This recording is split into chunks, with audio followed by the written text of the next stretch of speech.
What's up, everybody? My name is Primo, and I help women of color make more space for freedom in their entrepreneurship journeys, okay? So today we're going to be talking about 5 things I let go of in order to obtain more personal freedom, okay? And this is a topic that's been heavy on my mind.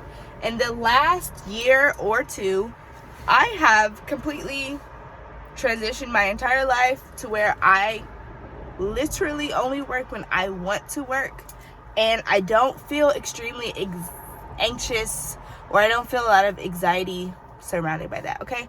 I'm in the car, so you're gonna hear car sounds. I hope that doesn't bother you. If it does, oh well. This is real life. I do not run a super aesthetic channel.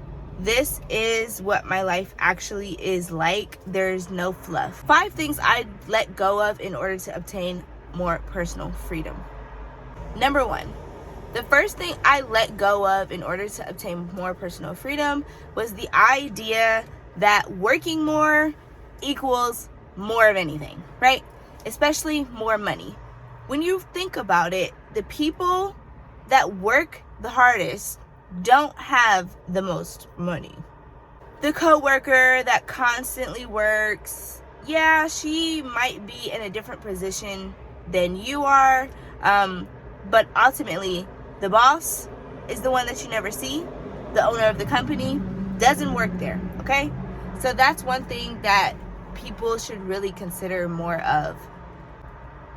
I feel like growing up in America, we have it set in our brains that the harder we work, the more successful we will become. When in reality, there's so many more factors that play into your ability to obtain and create success. First of all, everybody's idea of success is not the same. But when you're an American, you grow up thinking that it is, right? You want the house, you want the nice car, you want the white picket fence, the family, the relationship. This is the cookie cutter picture of what success is, but in reality, there's so many different ways to be and feel successful, and it is up to the individual to decide that. I grew up in a household where one parent was an entrepreneur and the other parent worked in corporate their entire life. So I really got to see how in both cases working was very limited. But growing up, I felt like entrepreneurship brought my dad more freedom in his life. So I strived for that my entire youth, right? I'm 30 now. I have been an entrepreneur the entire time. I have had corporate jobs, I would say a total of 5 years of my working career, right? The rest of the time, I've had some odd jobs, but mostly I've been on my own. I've been doing nails for the last 10 years. 8 of those years has been completely solo, no studio, no place where I worked, right? So I always grew up thinking that entrepreneurship was going to give me the freedom that I desired, right? Once I positioned myself in entrepreneurship and my company was able to be successful, I'd be able to go off somewhere and sip margaritas on the beach. I could have never been so wrong. And I think there's a lot of topics that entrepreneurs don't really talk about. Like, yes, you can get to a stage where your business is functioning, right? It has its own systems to where it can stand alone, or it can just stand without you, the original creator, right? But we don't talk about what it really takes to get to that point. How you have to replace yourself multiple times. Copy yourself and replace yourself and put yourself in these different positions to create a system that functions without you there because you're on the beach, right? We don't talk about that. In fact, no one ever talks about what it really takes to be sustainable within entrepreneurship. So maybe about 2 years ago, I had a mental break, right? It wasn't a breakdown. I didn't really crumble in this instance. because I had the break so many times. And it was one of those pivotal breaks where it's like, okay, either I'm going to stop doing this completely and completely pivot and turn and do something else, or I'm going to make a choice to stay. And I'm going to make a choice to make this work for me, regardless of any future obstacles that I experience. And when I did that, business changed for me. The idea of success really changed for me. I had to sit down and really think, like, what about this did I not like? Did I like? What about this did I want to see more of? And how was I going to get to that point, right? So from that pivotal moment, I decided to stay the course. I've already been doing this for 10 years. Do I see the results that I feel like I want to see? No. And I can also pinpoint exactly why I don't get the results that I want. I know why. I'm complacent in a lot of areas. I don't do certain things that I know I should do. We all can be self-aware enough to answer our own questions, right? So I started to redefine what my idea of success was for me. And it turned into realizing that the harder I worked wasn't going to get me exactly to where I wanted. I think actually I realized that what I wanted wasn't money anymore. I had money. I could attract money. That wasn't the thing that I wanted. And I knew that whatever desire that I had, money wasn't going to give it to me, right? So living in a capitalistic society, the idea that working harder would give me more value, which in turn would put me in a position to earn more money, disappeared. And I started to realize and completely cut off the fact and the belief system that the more time I spent working would equal the more money I would make. And after I did that, I make so much more money doing way less.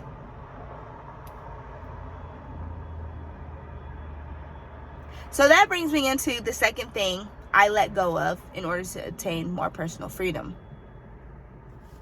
The idea that income equals freedom. There is an extremely toxic factor when it comes to hustle culture. Hustle culture is toxic, right? As an American, and I say this because apparently a lot of other places don't think like this, right? A lot of other places you'll go and they'll ask you who you are, not necessarily what you do. But if you ask an American who they are, they'll tell you what they do, right? They won't say anything having to do with creativity. And in America, people treat you a certain way based on what you do for work, right? What you do for work is an indicator of how well a person should treat you in America. Is this right? No, but it is a very truthful fact of the matter. So the second thing I did was stop equating my income to the amount of freedom I could have. Instead, I started to ask myself, how much money do I need to live my best life? Right? Am I okay with eliminating some hobbies and habits in order to place that energy and money into something that would be more fulfilling to me, right? I started to just allocate my money differently. I started to put my money into different things. I started to use the energy that I would use to make money into doing other things, in turn bringing me more personal value, personal energy that I could obtain and I could harness to create, right? And when you're able to create something, you can write your own ticket on what type of value that thing possesses. One thing I really learned was that income is what you earn and net worth is what you keep. I started saving my money. So I don't know who else has experienced this. Living paycheck to paycheck, especially as an entrepreneur, like I couldn't keep $1 in my hands, okay? Because I would spend it, I would use it for what I thought in my mind was keeping me afloat. I had such a mentality of lack and scarcity that I didn't realize that I was the reason that I had no money to hold on to. It was my thinking that kept telling me, oh, if I don't do this right now, if I don't give my money off right now, I won't make it another minute further. And once I started to change and develop my mindset about that, I started to keep and retain so much money, in turn building my net worth. And furthermore, starting to actually choose and make choices that would actively, daily increase my net worth, how much money I could keep. Number 3 should really be number 1, but I thought of it at number 3. Stop seeking validation from other people. The third thing I did to obtain more personal freedom was I stopped seeking validation from other people. I would say I stopped doing this probably 10 years ago now, but there's levels to everything, right? So I stopped seeking validation from other people because I realized 2 things. 1, I was nothing like everyone else around me. And 2, if I didn't want to live that person's life, I would not ask them for advice. I didn't mean to make that rhyme, but it sounds pretty damn good. If I don't want to live that person's life, I am not going to ask them for advice. Now, we could be extreme and be like, your whole life is a hell no for me, so I'm not going to ask you anything.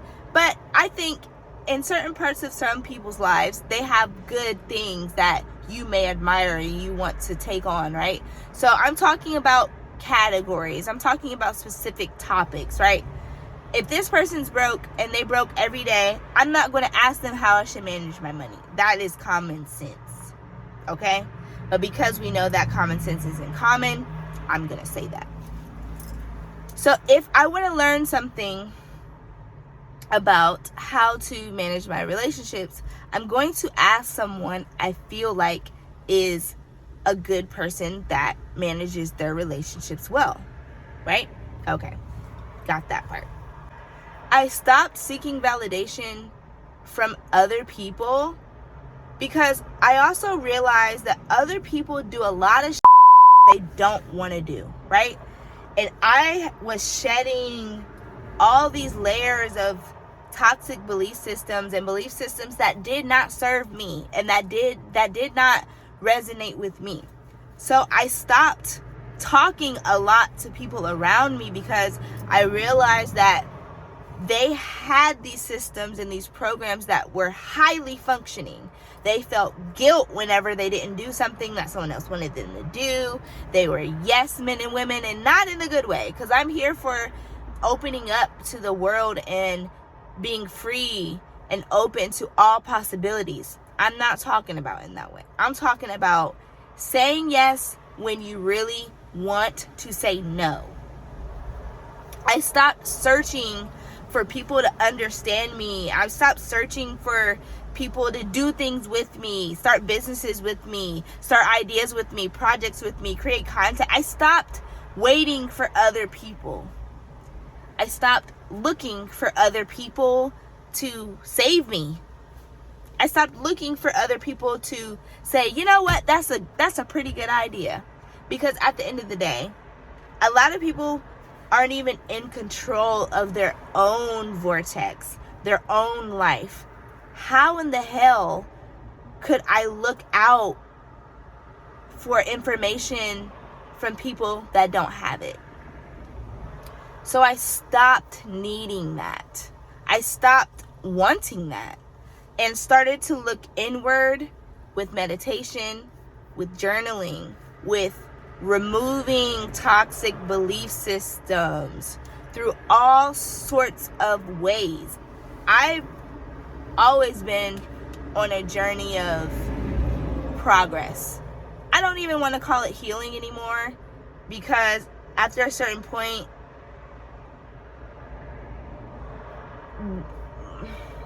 I mean, fuck. We're all fucked up by childhood. We all have trauma in so many different ways. So healing is a lifelong journey. But because that sounds so daunting, I am on a journey of progress, right? I am here to become. Period. That's it. I'm here on earth in this lifetime to become who I already am. And that is the journey that we're on. Becoming who you already are. God placed you in this lifetime perfect at 100% already. It's just when we come down here, we're literally coming down and we're getting these bad programmings from people, places, things, experiences of all sorts, okay? So don't be sad that you have trauma. Like, we all have fucking trauma. One scary or negative thing I had to overcome when I stopped looking for validation was the fact that I would be isolated. And I felt isolated for a lifetime, right? I'm into astrology, so I'm a Capricorn. I hit my 30-year mark of bullshit. For a lot of Capricorns, especially in this age, we have experienced so much trauma up until a 30-year or 28 to 30-year mark and period. And after that, you know, we've learned our lessons. We've paid our karmatic debt, for lack of better explanation, and we get to move on and forward. So with that being said, I spent so much time feeling alone, like feeling like I didn't have that sense of community.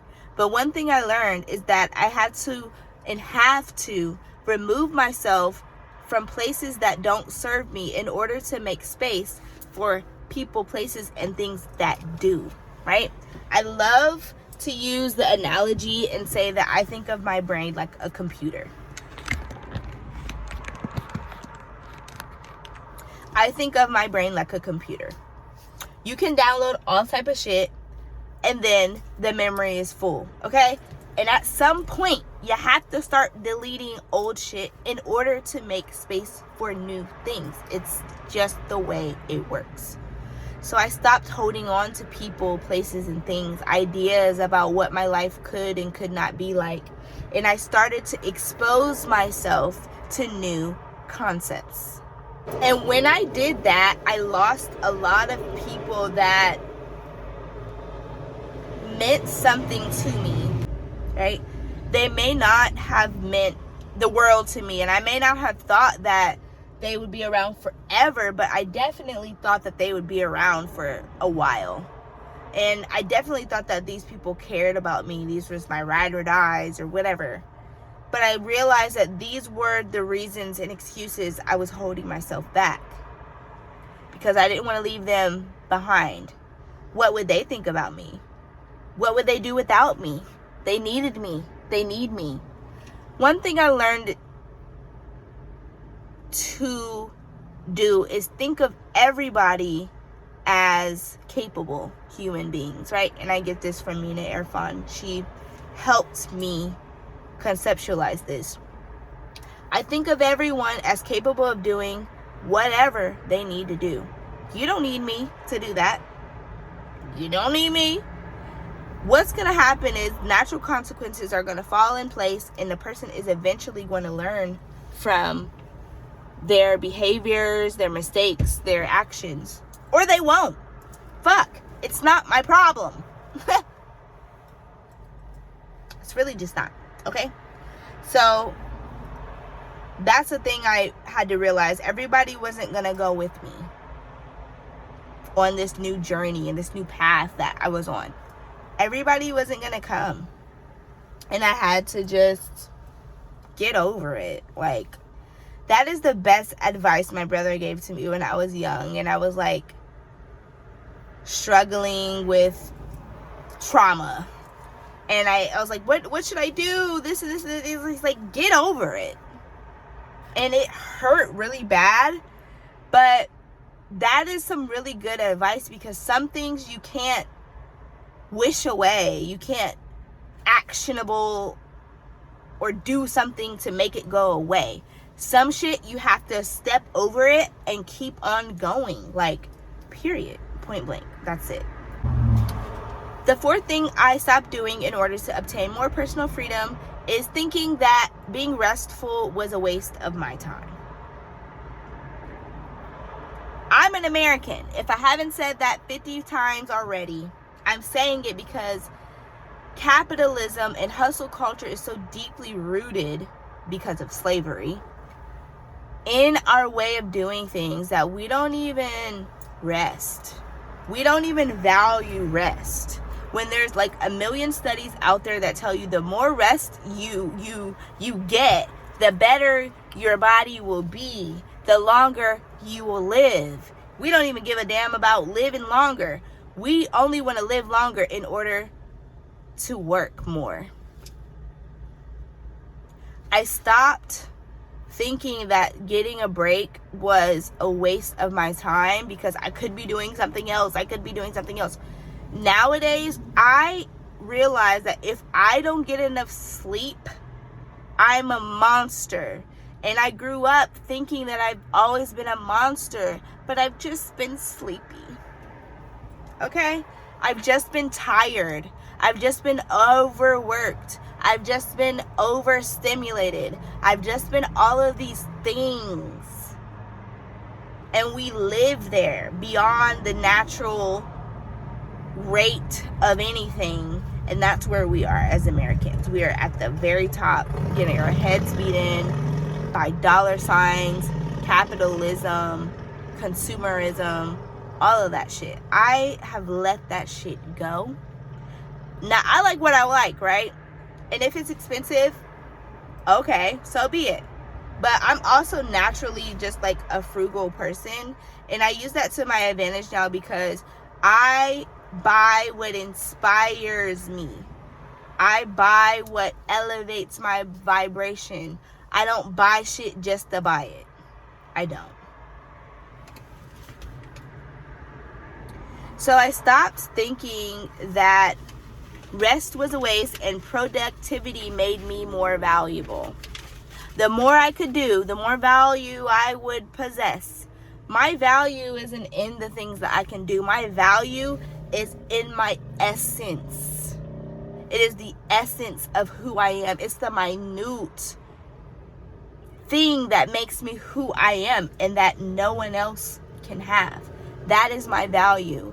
And the more I honor and cultivate that, the more valuable I will be. And these are things that people cannot take away from me. Your value to me is within things that people cannot take away from you. So consider these things, right? The fifth and bonus thing that I stopped doing in order to obtain more personal freedom. And it's tied in with something else, right? That I mentioned earlier.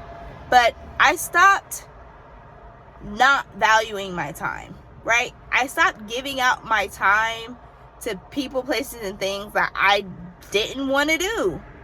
In turn, That stopped me from being a chronically late individual. For years, I was chronically late. And I realize now it's because I didn't want to do any of that shit. And I was forcing myself to show up in ways where I would be angry, I would be cranky, I would be mean because I didn't want to be there. It's that simple. So I stopped doing all of that and I started to honor my time. That's what we're gonna call it. I honored my time more. When I said I was gonna go somewhere, I showed up and on time. And I leave when it's over for me, not when it's over for the group. I'm sorry, I'm not doing that. I'm leaving when it's a good time for me to leave. I'm showing up and I'm leaving when I want to. Showing up only if I want to and leaving when I want to. I don't stay a minute longer than planned. Okay? These are things that I have done in order to obtain more personal freedom. Comment below your favorite thing, like, share, and subscribe. Okay? If any of this resonates with you, if you are a person of color that is an entrepreneur that wants to obtain more freedom in their entrepreneurship journey, follow me for more. Bye.